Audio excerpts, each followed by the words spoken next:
జరుగుతున్నాయి. ఇలాంటి వాతావరణంలో రేపొద్దున 2029 ఎన్నికలు జరగబోతున్నాయి. ఇంకా మీ అందరికీ కూడా ఇంకొక శుభవార్త ఏమిటి అని అంటే రాష్ట్రంలో సీట్లు కూడా పెరుగుతున్నాయి. 175 కాస్త 263 స్థానాలకు ఏకంగా 50% పెంచి 263 స్థానాలకు పోతున్నాం. పార్లమెంటు స్థానాలు కూడా 25 నుంచి ఏకంగా 38 స్థానాలకు పార్లమెంటు స్థానాలు కూడా పెరుగుతూ ఉన్నాయి. ఎస్సీ ఎస్టీ రిజర్వ్డ్ సీట్లు కూడా 50% పెరుగుతున్నాయి. మహిళలకు 33% పూర్తిగా ఒక చట్టం ప్రకారం ఒక హక్కుగా ఈరోజు మహిళలకు 88 అసెంబ్లీలో 88 సీట్లు, పార్లమెంట్లో 13 సీట్లు ఈరోజు మహిళలకే ఈరోజు అందుబాటులోకి వచ్చే కార్యక్రమం జరుగుతూ ఉంది.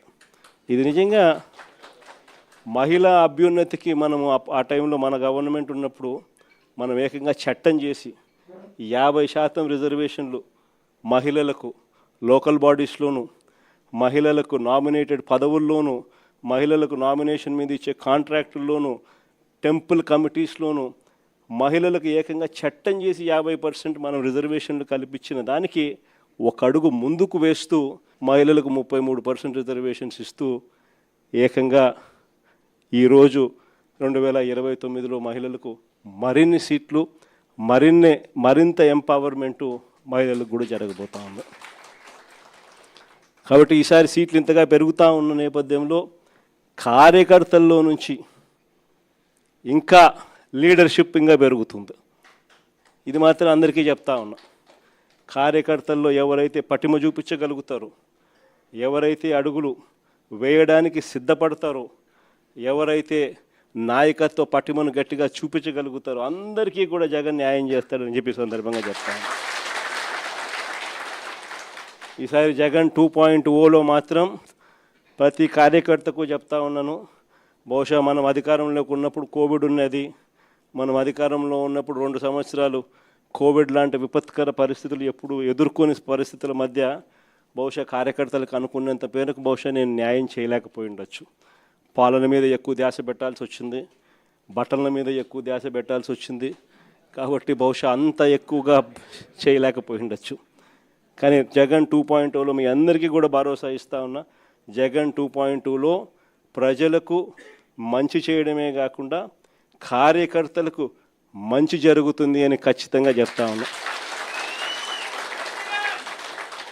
ప్రజలకు జరిగే మంచి కూడా కార్యకర్తల ద్వారా మీ ద్వారానే జరిగించే కార్యక్రమం కూడా జరుగుతుందని కూడా చెప్తాను.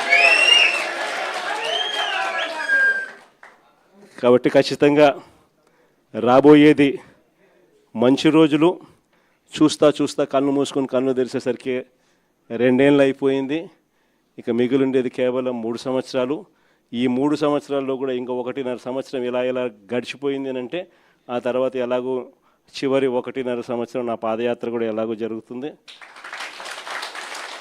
ఆ తర్వాత చంద్రబాబు నాయుడు ప్రతిరోజు సినిమా చూపించే కార్యక్రమం ప్రతిరోజు కూడా జరుగుతుంది.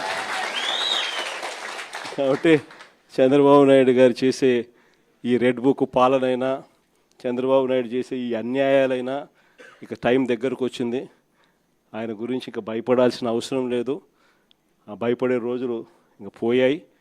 ఇక నుంచి చంద్రబాబు నాయుడిని గట్టిగా నిలదీసే కార్యక్రమాలకు శ్రీకారం చుట్టవలసిన రోజులు దగ్గరకు వచ్చినాయని మీ అందరికీ కూడా ఈ సందర్భంగా విన్నవిస్తాను. అద్దంకి నియోజకవర్గం నుంచి వచ్చిన అందరికీ కూడా ముందుగా హృదయపూర్వకంగా వెల్కమ్ తెలియజేస్తా ఉన్నా.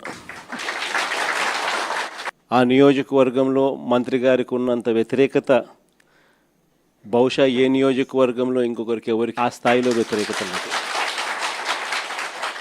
చంద్రబాబు నాయుడు గారి మీద తీవ్ర స్థాయిలో వ్యతిరేకత ఈ స్థాయిలో ఉంటే అద్దంకి నియోజకవర్గంలోకి వచ్చేసరికి ఇంకా ఈ స్థాయిలోకి ఇంకా ఎక్కువగా తీవ్రంగా ఉంది. అలాంటి పరిస్థితుల మధ్య ఈసారి ఎన్నికలు జరగబోతూ ఉన్నాయి. ఇలాంటి పరిస్థితుల్లో కూడా ఒక డాక్టరు అశోక్ను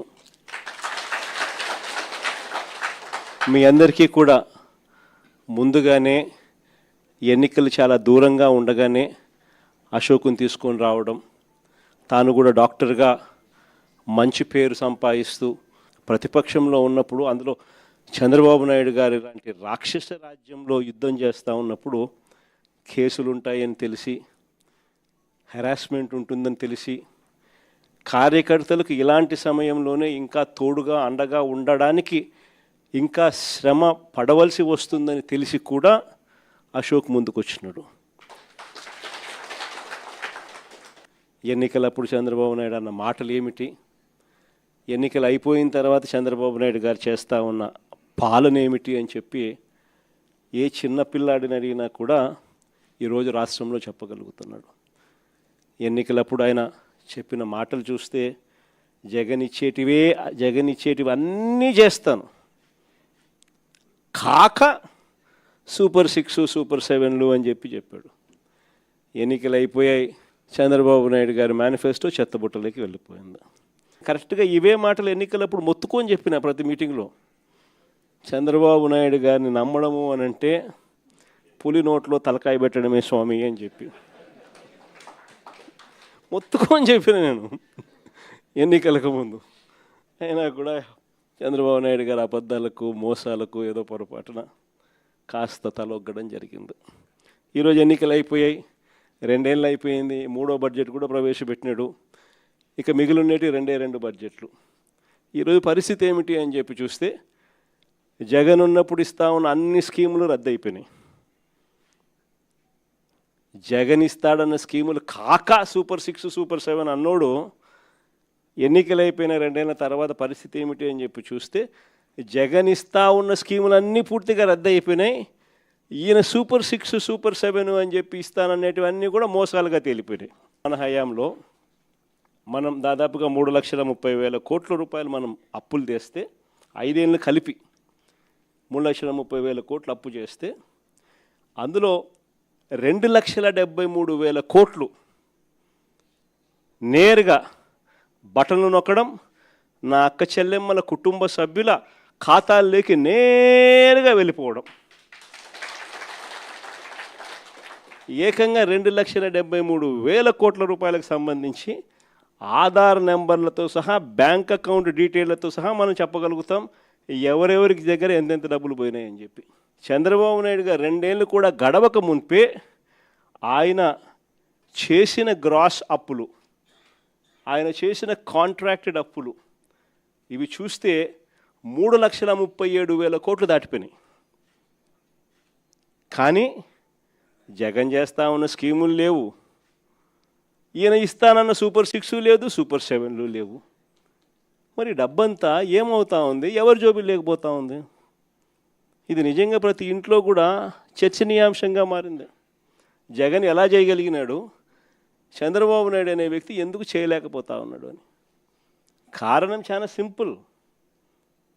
చంద్రబాబు నాయుడు గారి హయాంలో జరుగుతూ ఉన్నది ఏమిటి అని అంటే, దోచుకోవడము, పంచుకోవడము, తినుకోవడము. డిపిటి, దోచుకోవడము, పంచుకోవడము, తినుకోవడం, ఇది జరుగుతూ ఉంది. అదే జగన్ హయాంలో ఏం జరుగుతూ ఉన్నది, బటన్లు నొక్కడం, నేరుగా నా అక్క చెల్లెమ్మల కుటుంబాల ఖాతాలోకి నేరుగా వెళ్ళిపోతూ ఉండేది. తేడా అంతకన్నా ఇంకేం లేదు. రాష్ట్రానికి సంబంధించి రావాల్సిన రాబడులు, రాష్ట్రానికి సంబంధించి రావాల్సిన ఆదాయాలు ఈరోజు రాష్ట్రానికి రావడంలా. రాష్ట్ర ఖజానాకి ఈ డబ్బులు రాకుండా చంద్రబాబు నాయుడు గారి జోబుల్లోకి, ఆయన ఎమ్మెల్యే వాళ్ళ జోబుల్లోకి, వాళ్ళ బినామీల జోబుల్లోకి, వాళ్ళ మనుషుల జోబుల్లోకి ఖజానాకు రావాల్సిన డబ్బులు పక్కదోవ పడతా ఉన్నాయి. ఈరోజు ఎక్కడ చూసినా కూడా అవినీతి. లిక్కర్ దగ్గర నుంచి మొదలు పెడితే, గ్రామాల్లో లిక్కర్ మాఫియా దగ్గర నుంచి మొదలు పెడితే, రాష్ట్రానికి సంబంధించిన ఆదాయాలు రాష్ట్రానికి రావు.